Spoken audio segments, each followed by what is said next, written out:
back. I am doing a live reading of my memoir entitled Rebirth. If you like what you're listening to, please like and share so that it reaches the people that it's meant to reach. Subscribe to my channel so that you know when the next chapter drops. Today I'm reading chapter 4, The Calm Before the Storm. If you haven't yet watched the others, I've been reading from the beginning. So just so you know, if you just stumbled here and you haven't yet read the others, they're there. So go back and start from the beginning. This is chapter 4, The Calm Before the Storm.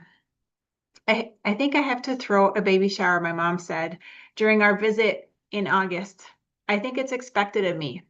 I sighed, releasing the pressure building in my chest. Taking her hands in mine, I looked directly into her eyes, wanting to ensure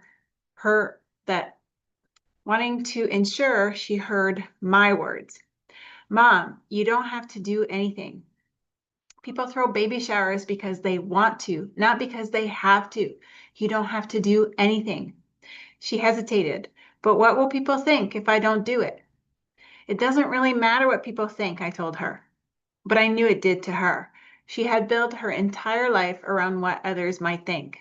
Well, she said, her eyes drifting upward as if observing something above us. I'll do the first one, but any more children and it's up to you. Message not received. After 33 years, I still hadn't figured out how to reach her. I didn't expect to get through now, but I had to keep trying. You don't even have to do this one, Mom. She looked down, let go of my hands, and walked into the kitchen. My shoulders slumped. I wish she could do it simply because she truly wanted to, without even contemplating it otherwise. What was the point of celebrating a baby's arrival when you knew it wasn't worth celebrating for its own sake, and reeked of pressure and obligation? Celebrating expectations and not wanting to appear badly to others wasn't a party I was eager to attend. Then her eyes lit up. She placed her hands on the counter and her smile widened, revealing her bright white teeth. I smiled back, waiting for what might be a spark of genius. What do you think about having it at the park? We'll decorate the gazebo, play music, and make it festive. Her body buzzed with enthusiasm, but I wasn't convinced. The park likely meant she didn't want it at her house, a possible win for her, but it also meant more planning and logistics. I closed my eyes, trying to push the thought aside. What if I was misinterpreting her intentions? I wanted to be positive. Sure, Mom, it sounds like it would be fun.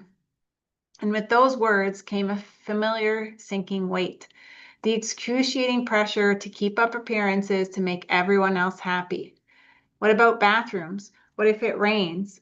What about all the stuff we'd have to haul back after? She waved it all off. She was determined she could figure it out. She could figure all that out, so I let her. We arrived the night before the big day to help, only to discover she'd changed the plan. The party would be in her backyard under a rented tent, and she had hired a clown.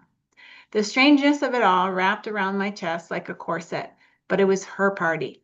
She was clearly reaching for something, even if she didn't quite know what it was yet. After the clown show came a new ritual, a ceremony intended to help us release the past and welcome new beginnings. My mother giggled nervously with an aunt while trying to perform it with seriousness. The moment teetered between the sacred and the absurd. Confusion hung in the air with awkward speeches, unclear instructions, and props shifting clumsily on a makeshift table. My aunt, who firmly believed there was nothing a little wine couldn't fix, seemed to be applying that philosophy liberally. The ceremony ended with my mother releasing a bundle of metallic baby shower balloons into the sky, and we applauded. I sat in a chair that felt a few sizes too small for my growing frame. Baby Rocco had claimed more space than ever, and likely in reaction to the sugar in the desserts, began a series of elaborate movements. Protruding limbs swept across my stomach like a whale gliding beneath the surface. It fascinated me, and I invited anyone who wanted to feel the kicks to place a hand on my belly, much to my mother's dismay. Then a childhood friend leaned forward. So, she asked, which hospital did you choose? I smiled proudly. I'm trusting the birth process and have chosen to birth at home. Her eyes bulged, her lips parted in shock. My smile faltered. My head moved back a few inches as her whole body lurched forward and she blurted out, "Go to the hospital for the birth." The sentence came out as one word, breathless and alarmed. Her face flushed red from the urgency of her delivery. She remained still, leaning forward, perched at the edge of her seat, waiting for my response. I held my breath, steadying myself. My smile returned slowly as I took in the scene. She was speaking from fear. That much was clear, but no words came. She broke the silence. The words spewed from her mouth. "Birth is extremely dirty." She paused, inhaled. "Leave the cleanup to the hospital staff." I barely heard the rest. My mind was stuck on her intensity, the way her voice carried conviction, as though she were trying to rescue me from something dangerous I couldn't see. The exchange lingered in my mind, and at our first and only appointment with Carla, I asked, "Is birth messy?" Her eyes lit up. Her posture straightened. A mischievous grin tugged at her lips. She held this expression for a moment, then leaned in. "What do you mean exactly?" she asked, hesitating with a hint of playfulness. Warmth rushed to my cheeks. "Well, I know birth is messy, but a friend told me I should go to the hospital, especially because of the mess." Her body relaxed and she exhaled. "Don't worry about the mess," she said calmly. "Aside from safely delivering your baby, our primary focus is returning your home to its prior state. We clean everything, even throwing all the laundry into the washing machine. That's assuming the birth happens at home. Of course, we can't do this if we need to rush to the hospital. In that case, our primary concern is you and the baby." She paused, then looked at me directly in the eyes. "But even then, to further demonstrate that you are our main priority, we would leave all our equipment behind, knowing full well that we don't know when we could come back to claim it." Their equipment was their livelihood, essential to their work.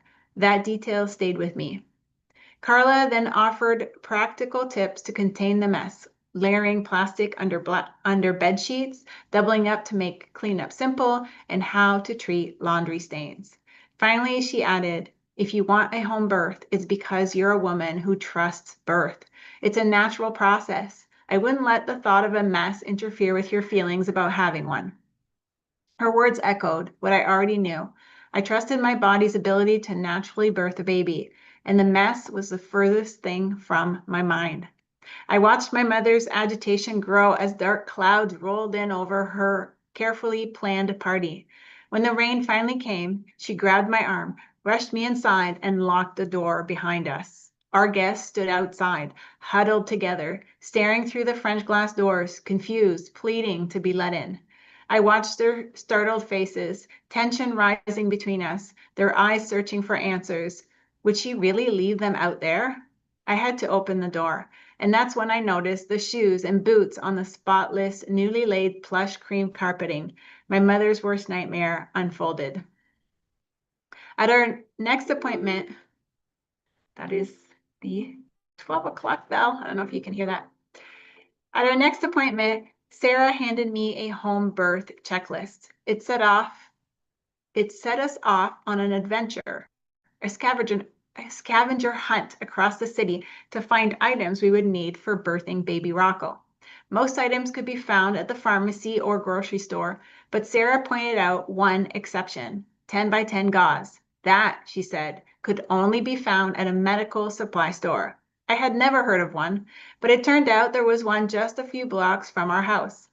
The list also included 12 towels and 12 baby receiving blankets. Wanting to avoid ruining our own towels, I turned to Craigslist.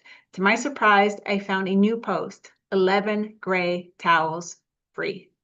The poster requested that inquiries specify intended use of the towels so they could donate them to a worthy cause. I immediately sent an email hoping a birth would qualify. The response arrived almost instantly. They were delighted by the prospect of their towels being part of a home birth, and my excitement surged again.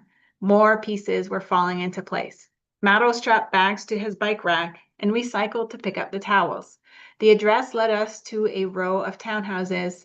I dismounted, my belly protruding, and climbed the front steps.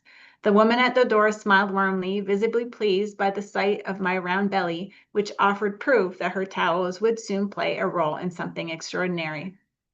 Afterward, we cycled downtown to Kinko's, where Mauro needed to make copies for a project. I made a quiet decision. This would be our last bike ride of the pregnancy. At 38 weeks, my protruding belly left little room for my legs to pedal. Still, I would miss it. I felt more comfortable, balanced, and free on my bike than I did walking. Had I been reckless to cycle this far into the pregnancy? I had asked Evelyn about it during our previous visit. Her response mirrored my instincts. As long as you feel safe and comfortable, it's okay, but stop when it's no longer feeling safe.